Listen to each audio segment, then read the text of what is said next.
I'm really thrilled to be here today at 4 Hilltop Drive in Oakland to tell you a little story about how this home came to be. So last spring I got a phone call from a person that I went to high school with actually. His name's Gabe, and Gabe is the director of the Mid-Maine Technical Center in Waterville. And for those of you that aren't familiar with the Mid-Maine Technical Center, this is a vocational education school that is for high school students, and they are sent to this school from surrounding towns in Central Maine. One of the programs that they have at Mid-Maine Technical Center is a building trade program. So this is for young men and women to learn the skills of carpentry and how to put homes together, essentially. So for a number of years, I have served in the Maine State Legislature, and during that time, I've spent a lot of time looking at ways in which we can improve access to housing in the state of Maine. And one of the things that we found is that we have a shortage of skilled tradespeople. These are people that understand how to do plumbing and heating, electrical, and building. So when Gabe reached out to me and said, "Hey, Matt, we have this home that was built in part by the students in our program, and we need to sell it in order to generate revenue to provide for the program next year to continuing the education of the kids. Would you be interested in buying the home?" And I said, absolutely.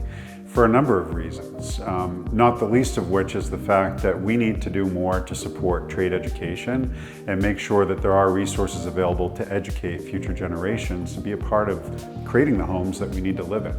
So I was very enthusiastic about buying this home, and we acquired it from the program at Mid-Maine Technical Center. It was moved here to this site at the end of August, and now we're just wrapping up the completion of this. But the reason I wanted to share this story with you is because it is so critical that we have people learning about the trades. I mean, it's one thing to invest in housing. The state of Maine has invested millions and millions of dollars in the creation of housing.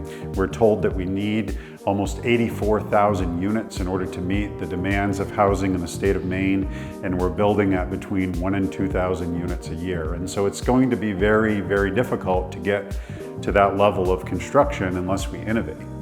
And one of the ways in which we can innovate is by using off-site construction methods. At one point in time, the state of Maine had a really robust off-site construction industry.